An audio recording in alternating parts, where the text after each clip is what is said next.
नमस्कार दोस्तों, देखिए इस क्लास में हम एक बहुत ही छोटे से सिद्धांत की बात करने वाले हैं जो सिद्धांत है परिपक्वता का सिद्धांत। परिपक्वता का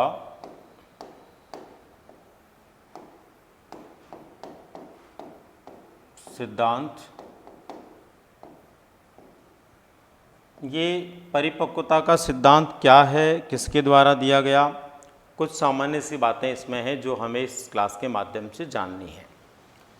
दोस्तों, एक बालक की जब विकास को प्राप्त करता है तो उसके विकास की एक दिशा होती है। सबसे पहले नंबर पर बालक जो है सीखता है, यानी सबसे पहले बालक किसी अधिगम व्यवहार को प्राप्त करता है, सीखता है, और जैसे जैसे वह सीखता है वैसे वैसे बालक का विकास होता है और वैसे वैसे बालक में क्या आती है, परिपक्वता आती है। ये सबसे पहले हमें स्मरण रहे कि एक बालक को जैसे जैसे सीखने का अवसर प्राप्त होता है, जैसे जैसे वो सीखता है, अधिगम प्राप्त करता है, वैसे वैसे उसमें विकास होता है और विकास जो है उसको किस तरफ ले जाता है, परिपक्वता की तरफ ले जाता है। यानी अधिगम, विकास और उस क्रम में आगे क्या आती है, परिपक्वता आती है। दोस्तों, ये जो सिद्धांत दिया गया था परिपक्वता का, ये सिद्धांत दिया गया था अमेरिकी विद्वान अर्नोल्ड गैसेल के द्वारा। अमेरिकी विद्वान अर्नोल्ड गैसेल ने ये सिद्धांत दिया।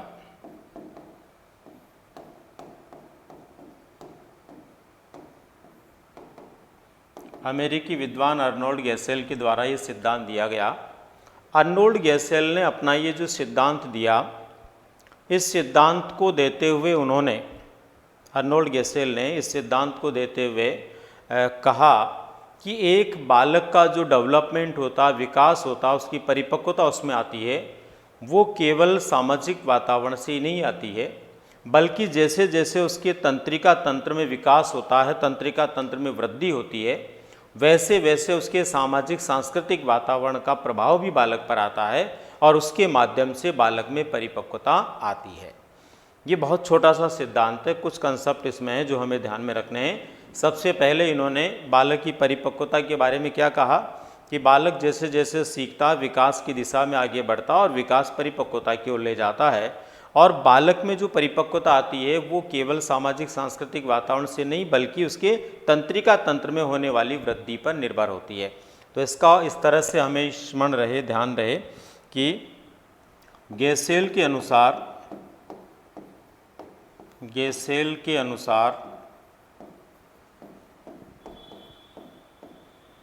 एक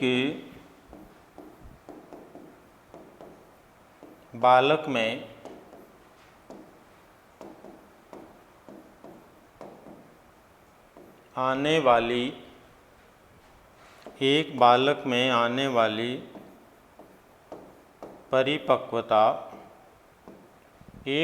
में आने वाली परिपक्वता उसके सामाजिक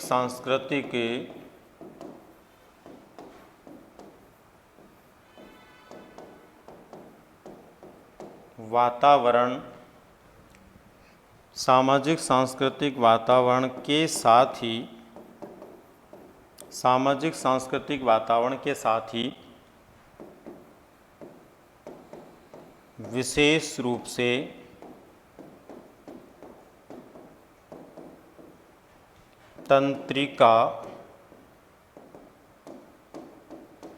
तंत्र में होने वाली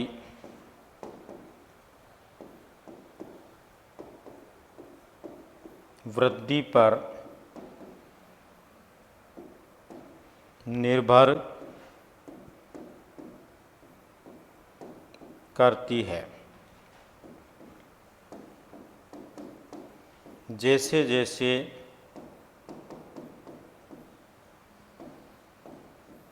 तंत्रिका तंत्र में वृद्धि होती है, तंत्र में वृद्धि होती है,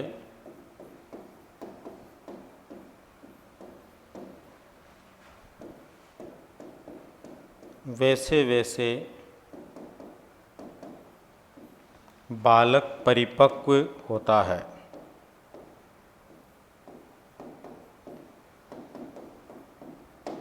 तो सबसे पहले यहाँ पर हमें क्या स्मरण रहे, इनका क्या मानना है, गेसेल का, कि एक बालक में आने वाली परिपक्वता उसके सामाजिक सांस्कृतिक वातावरण के साथ ही विशेष रूप से तंत्रिका तंत्र में होने वाली वृद्धि पर निर्भर करती है। जैसे जैसे तंत्रिका तंत्र में वृद्धि होती है वैसे वैसे बालक परिपक्व होता है। यानी जैसे जैसे तंत्रिका तंत्र में वृद्धि होती जाएगी वैसे वैसे बालक क्या होता जाएगा, परिपक्व होता जाएगा। यानी बालक में वैसे वैसे क्या आती जाएगी, परिपक्वता आती जाएगी। इस तरह का विचार जो है सबसे पहले गेसेल के द्वारा दिया गया। अब दोस्तों गैसेल के द्वारा जो ये विचार दिया गया कि जैसे जैसे तंत्रिका तंत्र में वृद्धि होगी वैसे वैसे बालक में परिपक्वता आएगी, इसके लिए गैसेल ने स्पष्ट किया कि एक बालक जो होता है वो किस प्रकार से अपने विकास की दिशा को, परिपक्वता की दिशा को प्राप्त करता है। सबसे पहले हमें ये स्मरण रहे कि इन्होंने जन्म के बाद बालक में जो परिपक्वता आती है और बालक किस तरह से अपने शरीर के ऊपर बैलेंस बनाता है, शरीर के विभिन्न अंगों पर नियंत्रण करता है, उसके बारे में इन्होंने विचार दिया। और उसके बारे में विचार देते हुए इन्होंने सिर से पैर की ओर होने वाले विकास को समझाने का प्रयास किया और कहा कि एक बालक में होने वाला जो विकास होता है वो मस्तकोद्मुखी होता है, सिर से पैर की ओर होता है। इसलिए इन्होंने कुछ खास जो है स्टेप बालक के बताए, जिसमें इन्होंने बालक के विकास के बारे में जब बताया तब बताया कि विकास के दौरान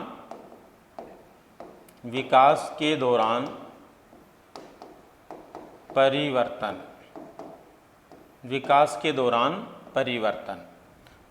दौरान परिवर्तनों की यदि हम बात करें तो सबसे पहले नंबर पर एक बालक जो होता है जब वो 1 माह का होता है, बालक जब 1 माह का होता है तो 1 माह का बालक जो है वो किसको सबसे पहले संभालना सीखता है, तो सबसे पहले वो अपने सिर को ऊपर करने लगता है, सिर को उठाना,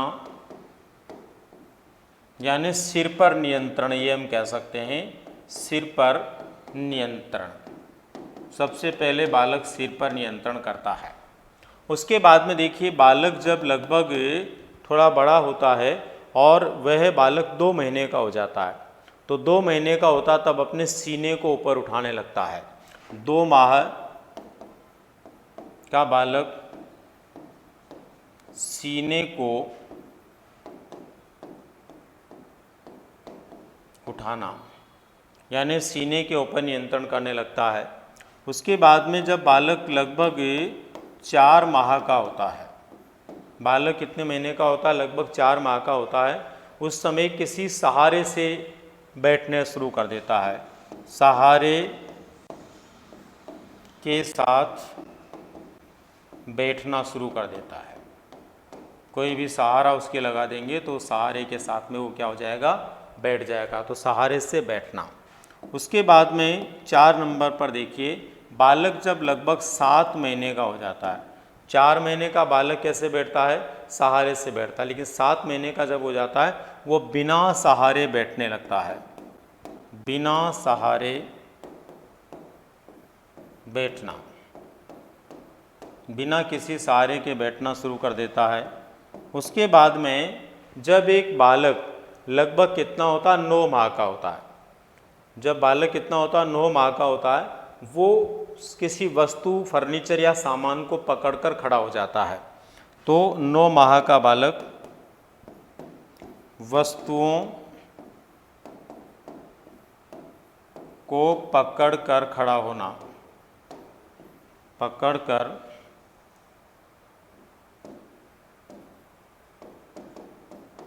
खड़ा होना शुरू कर देता है। उसके बाद में जब एक बालक लगभग 10 माह का हो जाता है, यानी 9 माह का बालक वस्तुओं को पकड़कर खड़ा हो जाता है, जब 9 माह का होता है तो घुटनों के बल चलता है, घुटनों के बल चलना,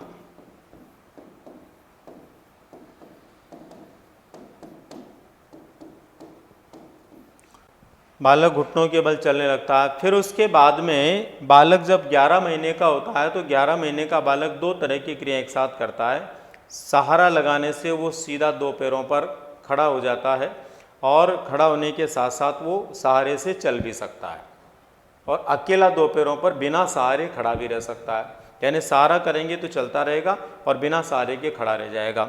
तो यहाँ पर देखिए 11 माह का बालक, जो इसमें दो क्रियाएं एक साथ देखने को मिलती है, बिना सहारे खड़ा हो जाएगा और सहारे के साथ पैरों पर चलना, सहारे के साथ वो पैरों पर चलना भी शुरू कर देता है। और यही बालक जब 12 माह का होता है, यही बालक जब 12 माह का होता है तो 12 माह का बालक बिना सहारे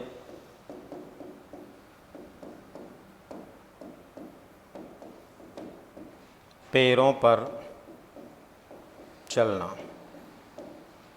जब ये बालक 12 महीने का हो जाता तो बिना किसी सहारे के दो पैरों पर चलना शुरू कर देता है।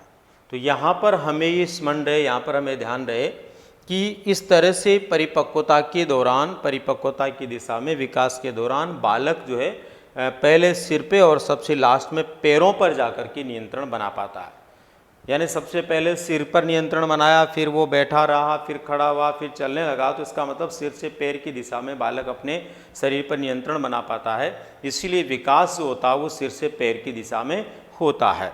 इस आधार पर इन्होंने कहा बालक का विकास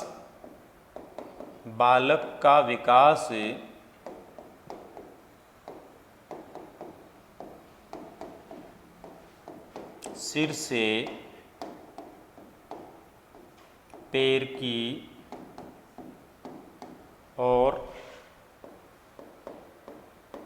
होता है। बालक का विकास सिर से पैर की ओर होता है। एक बालक का जो डेवलपमेंट होता है, एक बालक का जो विकास होता है, कहीं से कहाँ होता है? सिर से पैर की दिशा में होता है। और सिर से पैर की दिशा में होने वाले इस विकास को गेसेल ने क्या कहा है? गेसेल ने इसे मस्तकोदमुखी विकास कहा है। मस्तकोदमुखी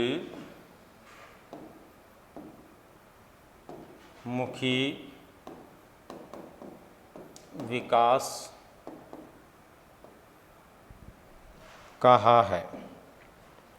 मस्तकोदमुखी विकास कहा है। गेसेल के अनुसार मस्तकोदमुखी विकास होता है, ये सिर से पैर की ओर होने वाला विकास। दूसरा, गेसेल ने विकास के बारे में ये भी विचार दिया था कि बालक में जो विकास होता है, विशेषकर गर्भकाल में केंद्रीय अंगों का निर्माण पहले होता है और बाह्य अंगों का निर्माण बाद में होता है। तो इनका एक विचार ये भी है कि बालक का विकास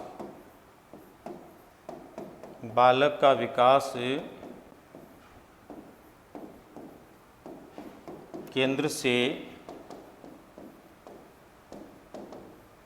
परिधि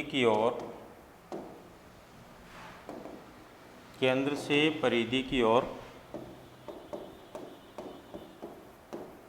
होता है। यानी हृदय, मस्तिष्क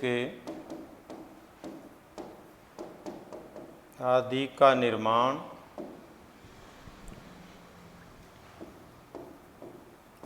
पहले होता है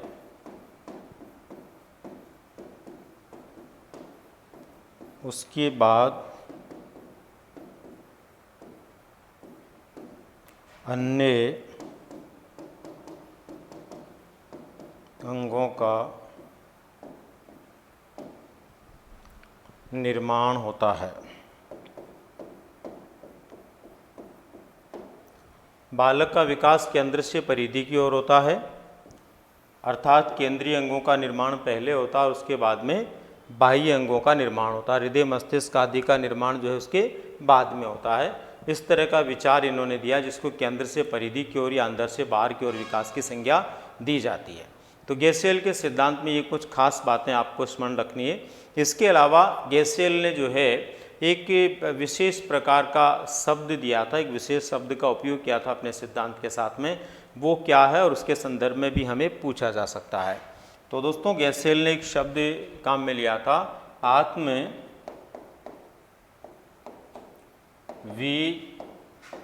विनियमन। गैसियल ने आत्मनियमन शब्द दिया था।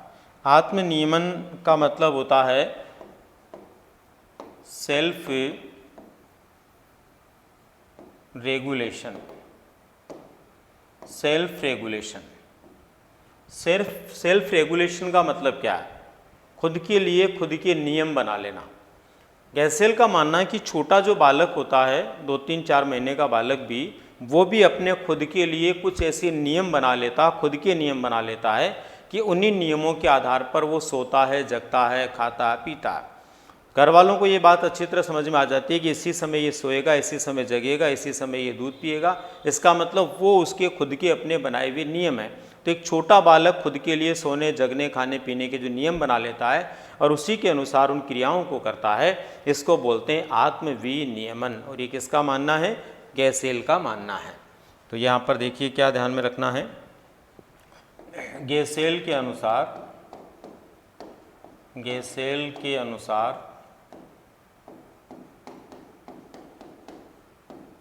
एक छोटा बालक, गैसियल के अनुसार एक छोटा बालक स्वयं के लिए खाने पीने, सोने एवं जगने का निश्चित समय या नियम बना लेता है तथा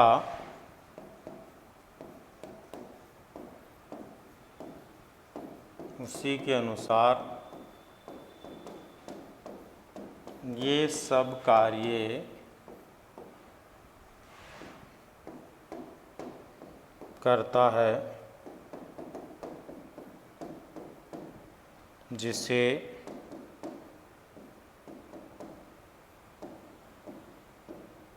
आत्मविनियमन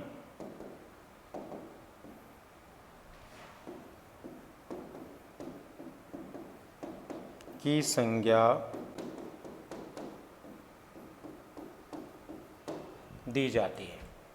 गैसियल के अनुसार एक छोटा बालक स्वयं के लिए खाने पीने, सोने, जगने का निश्चित समय या नियम बना लेता है तथा उसी के अनुसार ये सब कार्य करता है, उसको क्या बोलते हैं? आत्मविनियमन बोलते हैं। तो दोस्तों ये था गैसियल का बहुत छोटा सा सिद्धांत, परिपक्वता का सिद्धांत, जो आपको स्मरण रखना है। और सुनिश्चित रूप से यहाँ से भी अगर कोई प्रश्न आता है और ये जानकारियाँ जो हमने ली है वो आपको स्मरण रहेगी तो आप निश्चित रूप से सही कर पाएंगे। इसी के साथ में अभी इस क्लास को हम यहाँ विराम देंगे।